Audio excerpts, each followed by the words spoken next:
It's time to dive beneath the surface and into the minds and hearts of your favorite celebrities and pop culture icons. Welcome to Up and Adam. Hi, guys. Welcome back. Guys, I'm sorry that I'm 10 minutes late. I just got out of an interview with Dr. Deb, Bronwyn's mom from the Real Housewives of Orange County. You know, I wasn't necessarily anticipating to run over. We talked for about an hour and 10 minutes, and wow, what an amazing, beautiful soul. This woman is absolutely incredible. I'm dropping the interview tomorrow. You wouldn't even believe some of the things that she said. We talk about Bronwyn coming out. We talk about addiction abuse, where Dr. Deb came from, how she grew up, how they got to the place that they are in their relationship now, and so many other things. I mean, my mind is just blown. She asked me, how am I going to edit this? And I said, honestly, I don't have to edit it. I said, you just shine through as such an amazing person, and her personality is so infectious. You guys are going to love this interview. I'm just saying, it was the best. I do want to come on and talk about the Real Housewives of Orange County, though, because that's exactly why we're here. So I thought that was it was similar, fitting. My next interview that I'm about to do right after this has nothing to do with Orange County, but it's still Bravo. So we're keeping it busy, guys. 77 in the room. Make sure you go ahead, hit that like button, and let's get started. So, guys, we pick up kind of where we knew the season was heading. You know, a lot of you guys have been in my comments letting me know that the Real Housewives of Orange County is not for you. You're not loving this season. And again, we know that they cut the season from 22 episodes down to 12, whether or not that was for quarantine, coronavirus, or if production just didn't have a lot to work with. We don't know, but we all have our speculations. You know, Kelly Dodd went on and tweeted, or Instagram did something on her social media, letting us know that this episode was going to be completely raw footage. We see them filming themselves as they're navigating coronavirus, and we see GINA with her new haircut, just with a house full of kids, which seems completely chaotic. We also see Shannon, who is kind of like the sheriff of her own household. Shannon is taking this coronavirus the same way that a lot of us should be taking it. She's taking it very seriously. And like Gina said, she's a rule follower. But for her, everybody in her house better listen to her rules or they're out. You know, she talks about a moment where she is with her boyfriend, John, who she seems like she's very much in love with. And John wanted to see his son. So John went out and saw his son, and Shannon kind of lost it over this. Only because Shannon says that she has certain health conditions, which Emily went on to say Shannon always has something wrong with her. But I don't think it's necessarily fair to discredit somebody's health issues. So, you know, but Shannon was freaking out. It almost ended their relationship. When she's talking to GINA on the phone, GINA was like, you absolutely have a right to freak out, especially if he's going out there and seeing his son and coming back here in your house and could potentially pass off this condition to you. It's just a lot. Again, watching back all of these episodes and these different franchises and watching them go through quarantine and coronavirus. Real Housewives of Atlanta. We're going to get it from Real Housewives of New York. Southern Charm, Real Housewives of Orange County. It makes you kind of relive what we're still living through. It's sad, and it's sometimes really hard to watch. Gosh, you know, somebody else who took it really hard, and again, just talked about this a little bit with Dr. Deb, was Bronwyn. Bronwyn took it hard because Bronwyn was taking this time to battle her addiction abuse, substance abuse, alcohol abuse really is what it is. And this is a heck of a time to do this. You know, when a lot of businesses were going out of business during this whole pandemic, one of the industries that was really booming was the liquor, beer, wine, alcohol industry. You know, this industry is booming because a lot of people are at home kind of just throwing them back. For Bronwyn, though, she was not throwing them back. She maintained her sobriety. She, even though she couldn't go to any of her meetings or anything like that, she's just trying to make it work to the best of her ability. Now, this show was pretty controversial. Well, this episode was, because a lot of people got really upset with Bronwyn and her behavior in this episode. A lot of people, when Bronwyn came out and said that she ended up hitting Sean in the face, and it wasn't the first time, a lot of people reacted. And they were saying, had this have been a man who came on here and said that he hit a woman in the face, it would be a totally different scenario. Now, of course, yeah, I mean, a man, this is so iffy to touch on, but a man usually generally might have like a harder hit, or might be a little bit bigger than the woman that he's hitting. So yeah, that hit might have a different effect. While you shouldn't put your hands on anybody, and it's absolutely wrong to hit someone, Bronwyn was saying she lost it. She just lost her cool, especially because she just wants a drink. That's all she wants. She wants a drink. She doesn't have any help with her kids right now at home. It's just her and Sean. They have 7 children. You watch them running around. They're fighting. They're playing. They're screaming. It's a lot. Bronwyn tried keeping herself busy by learning how to be a domesticated housewife. She didn't know how to use the washer and dryer. She had help with that. She didn't really know how to clean out a toaster oven. She had help with that. Just going on and moving through her storyline, it seemed like throughout the years, she's really been able to kind of check out and just be Bronwyn, whoever Bronwyn wants to be, and kind of immerse herself into alcohol abuse and not have to kind of take any responsibility for anything. She's had help with everything. I think that's why right now she's definitely lashing out, especially in this episode. And she said that her OCD was kicking in so bad.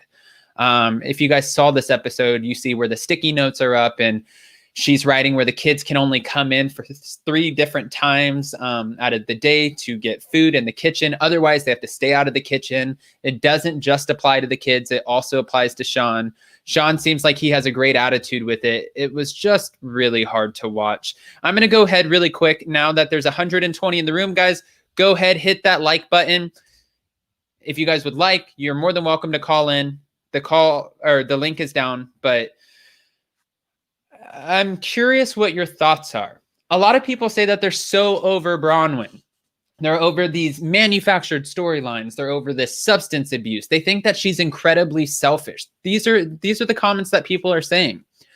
I can tell you, after just speaking with her mom, I don't think that's totally the case. I think that there's an element sometimes when you deal with substance abuse where you can be incredibly selfish, but I don't think that this is a pre-produced storyline.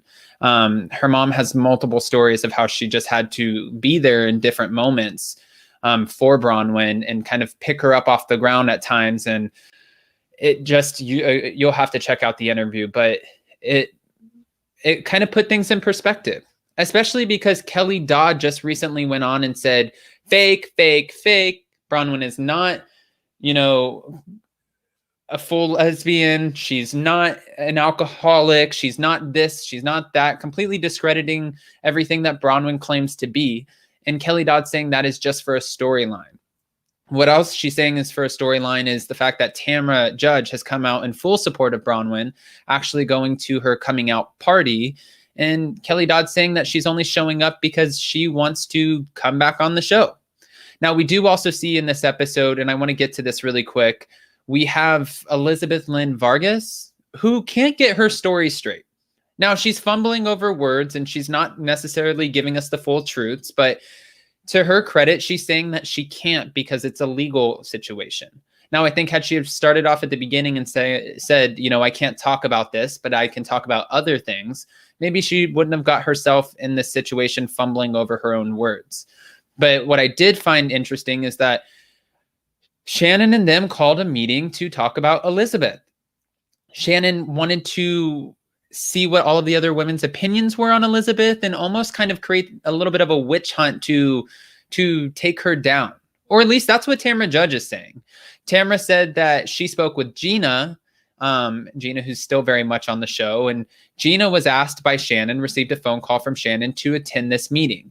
GINA felt like in light of coronavirus and everything else going on, that this is just not an appropriate thing to be doing right now.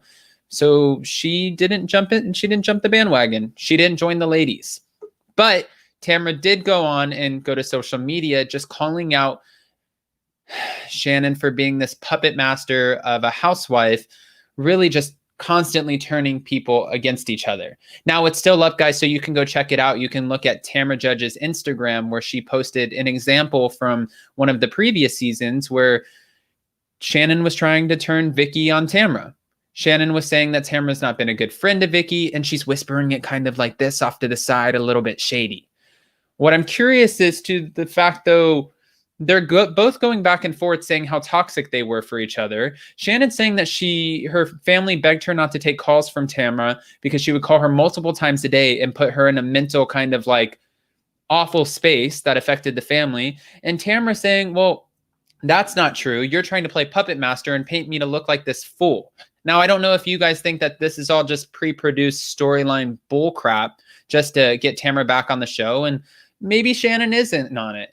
But I just don't think Shannon would technically be in on somebody completely ripping her name apart, especially when Bronwyn was saying that she was making fun of GINA's house. Shannon really took that to heart. So I think if it's a negative comment about Shannon, I don't know if she would be in on the joke. Guys, 143 in the room. Go ahead, hit that like button. Let's bring up some callers and see what they think.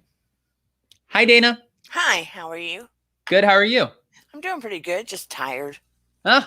Well, I understand that. You've been working, though. You work a lot. Yeah, and I also fell asleep on the couch for a minute and slept for 3 hours in bed, so Oof. You know how that goes.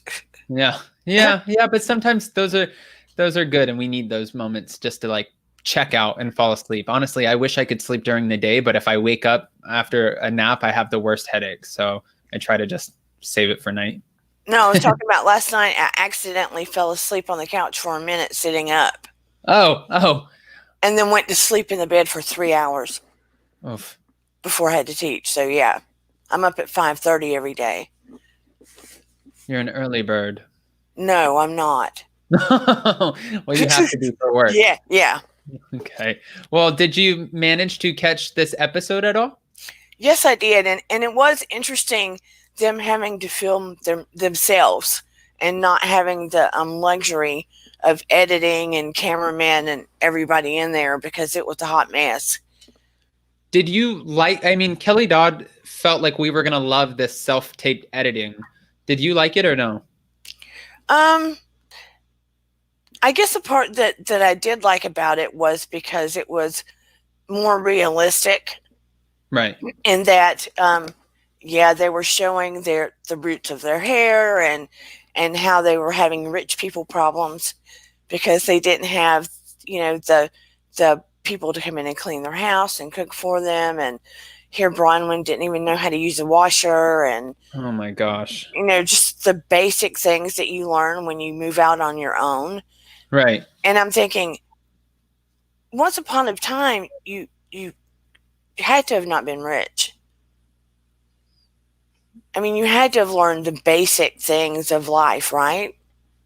I mean, I just talked to Dr. Deb, and Bronwyn grew up in a beach house in Laguna. So maybe she was always kind of catered to in some capacity. I don't know. I listen, when I was younger, I was told, those are your clothes. You learn how to throw them in the washer. You learn how to throw them in the dryer. And if you leave a pin in your pocket, I will destroy you.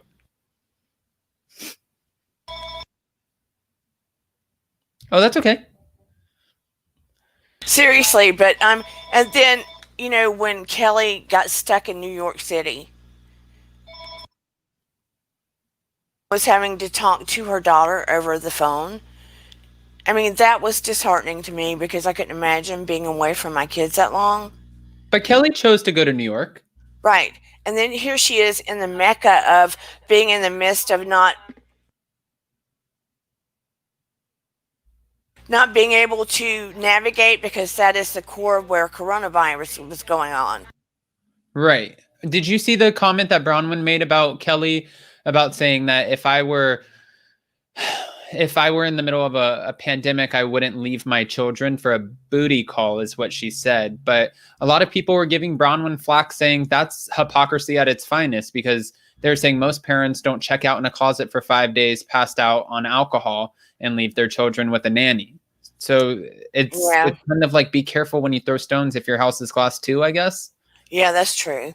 But I mean, it was almost ironic in a way, because Kelly all this time had been making light of coronavirus, but she still kind of did after she left, Yeah. But it was a rude awakening for everybody, and they were going nuts being in their environment, as we all were. Right. But it just seems to me as though it affected them more in some ways, because they were used to being in more luxury. Which is, it's a different perspective for us. It's something that we're not used to seeing. No. I guess we ended up learning to roll with the punches a little more. I mean, it drove me nuts, but I'm going to bring up another opinion with us really quick and see. I have London Girl in the room. I'm learning now to say people's names. I always say this now because I get called out if I just pop you up. So, hi, London Girl. How are you? Thank you so much. Oh, I love it. I'm so pleased to be joining you. Oh, of course. Anytime you call in, if I see your name on there, I will bring you up.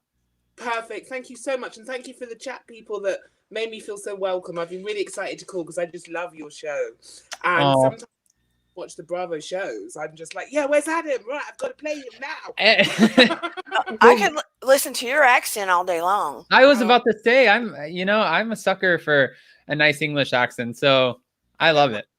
I actually wrote some notes because I knew I'd be kind of nervous, like, coming on. So I'm going through my Housewives, and for me, Elizabeth, I really like her on the show because she's kind of complex. She's kind of lying but not lying, and I think she just brings something different to the show at the moment. So I hope that she's not going to be a one-season wonder, because I just think she's got a lot of depth going on there.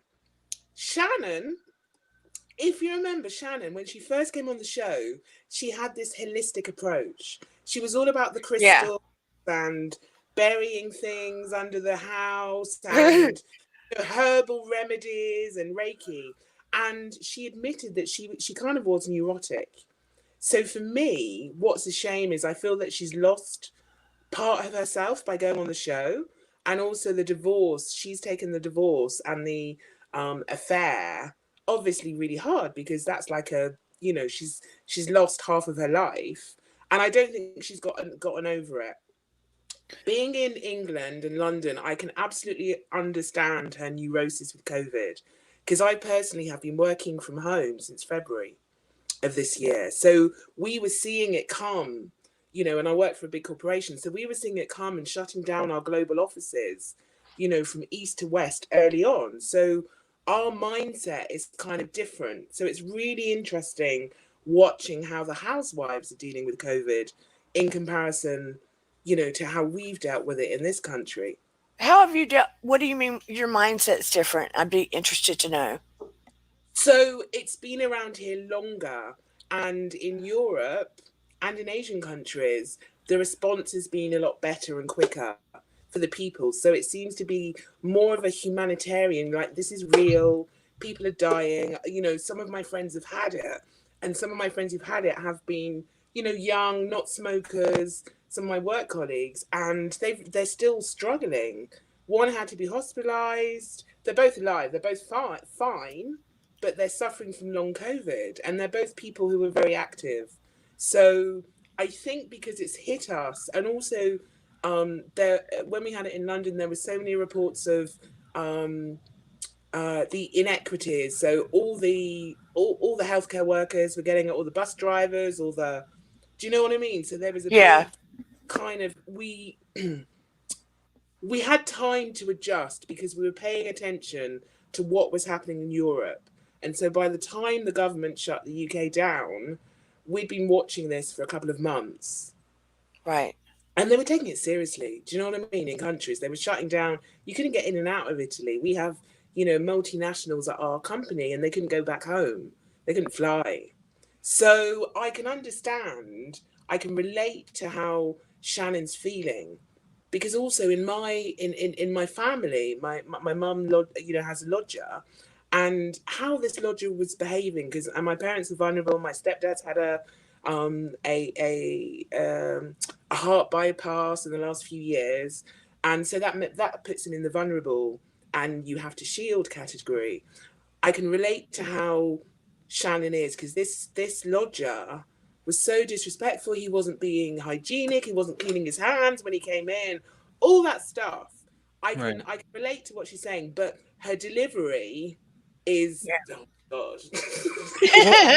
Especially, she kind of loses it in her delivery, I think, Shannon. I especially want to say too, when it comes to Shannon, again, anybody, first of all, 200 in the room, guys, go ahead, hit that like button. But when I was just talking to Bronwyn's mom a minute ago, she pointed out the fact that, this substance abuse it became more and more like, it got bigger as she started to participate in the show. She started to kind of indulge in the alcohol more, and she started to just kind of check out more, and her family relationships and dynamics started to become affected by the show. And I think that it takes a special personality to be on a reality TV show and not let, or any public platform, and not let all of these different comments and everything that come at you affect you. I think that there should be a class that teaches you how to be a public figure, especially when you're putting yourself on a national platform, even international. Bravo's all over the world. So the moment that she says something, like, for example, Bronwyn in this past episode talking about how she hit her husband not once but twice, and she hit him hard, and she just kind of had to, and now she's locked in the closet. People, I'm sure she's getting a lot of hate for that.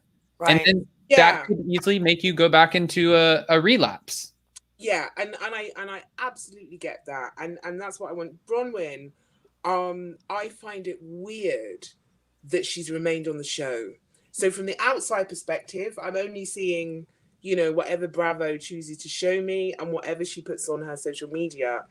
I do not understand, if you've had an addiction for that long and you choose to do something amazing and you've got an awareness of it, why remain on the show? And I say that because she's not a single person. She's got children who are vulnerable, and she's also got children who have their own complex issues. So for me, I'm not really sure why she chose to remain on the show and also just not go to rehab, like be under proper care, because this is the most bonkers, way of becoming clean. And having dealt with, I had a good friend who was a heroin addict, and I can really see the signs of how the disease really affects the personality. And it's a really difficult position to be on a show where, it's a social show, right? Without COVID, everyone's drinking. With COVID, everyone's drinking. And to be in this kind of lockdown situation, like you said, your addictions are going to rise, your neuroses are going to rise, whatever they are. And what I found in England, just so funny, like we have a recycle pickup on a Thursday morning. And normally, I don't hear anything in the morning. Thursday morning doesn't wake me up. And then suddenly in lockdown, it was like clink, clank, all the kind of bottles. People really started to drink more. It's true. It is true. So on Bronwyn, I would just say I'm not a fan of her being on the show, because she's dealing with a illness, and I feel that she should be dealing with that illness off the show. I don't disagree with you. I don't either. I think that a lot of people might look at this both ways, because it's a very real topic that a lot of people are dealing with, substance abuse, and it may help people in some capacity. We lost her, but it might help people in some capacity, but also maybe that's sometimes better coming from a doctor who could put themselves on a public platform, who can help guide people who are going through these issues, as opposed to just watching somebody kind of self-implode, then get it together, then self-implode, then get it together. Hi, London girl. Yeah. I'm so sorry. No, it's okay. But no, I agree with you. And so the other women, And also Bronwyn's just a bit funny about COVID in that she's traveled a lot this year in that COVID period on her social media. She has traveled a lot, and maybe that's to help herself and be with, you know, but whatever. So it's an interesting dynamic that she, you know, on the one hand, we're going through this, you know, lockdown and whatever at the moment, but she's also been traveling according to her social media. Next person is Kelly. Right, she is super problematic, right? All her social media, the kind of, you know, she has views that I really, you know, can't buy. But as a housewife, love her. She knows how to do her job. Do you know what I mean? She knows how to do her job. And looking at it just through that lens, you know, I can, you know, I can take her. GINA. Now, I liked watching. I first got onto Real House of Beverly Hills. And it was lifestyle porn, right? So it was like the glorious houses. Lifestyle porn.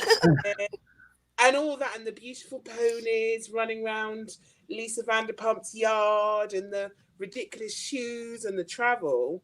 Now, GINA, she doesn't fit that. So on one hand, it's a bit like, what are you doing on the show? But on the other hand, I find her relatable. I find her really relatable. And she kind of brings this voice of reason. And I think she's got pretty high emotional intelligence as well from some of the things she says. But there's also a lot of people say, and I've had people come on here and say, you know, we sometimes who might be in a middle class or sometimes a lower class, we see this all the time and we know what that's like. That we want to watch these glorified, very wealthy, rich women and see what the other half lives like. So a lot of people want to see that side. And then they get frustrated when we get a housewife like GINA or Leah McSweeney, who doesn't necessarily fit that glamorous bill. But I think they give good perspective. And what I've noticed for myself through this period of lockdown, like I said, I go down YouTube holes, I watch you. It's, you know, I'm trying to just put my positive stuff because it is such a, you know, really hard time for so many people, and to keep your vibration quite high, you need to make sure your energy's in places. And what I've noticed most through watching the Housewives is that I no longer want all the battles and the nastiness and the vindictiveness. And someone like GINA, someone like Leah, who can call people out, is actually like very relatable in terms of normalcy. And so what I'm hoping is Bravo build back better. Do you know what I mean? So if they're recruiting people, if they're looking at actually how are we going to really do this after lockdown, after COVID, that they bring back the charity galas or the, you know, those kind of things that also made you kind of like, okay, you're rich, but thank goodness you're giving to charity. Yeah, I've said the same thing. Bring back something. Let's show them do something good with what they've got. Right.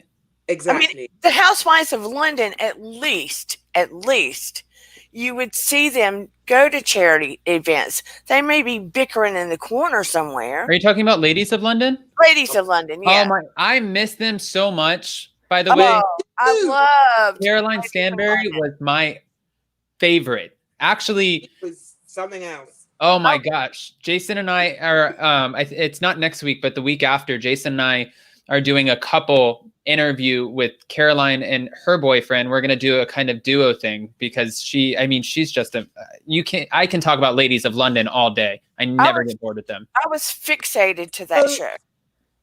So I really thank you for having me on. It's, I heard you say, Dana, that you get up early. I'm not a really good sleeper. So, and I work, you know, I start at 7 and it's now 7:30 in London, and quite sadly I have to do my bedtime routine to make sure I sleep. But this has given me so much pleasure. Adam, thousands of thanks. I wish you all the good vibes and positivity, and to your angels for making me feel so welcome. Oh, anytime. And please, seriously, thank you for calling in. It's more of a pleasure for us to have you come on and share your perspective. Yes. So welcome. Thank you. Yeah. And we'll see you next time. Happy holidays. Happy holidays. All right. Take care. Thank you.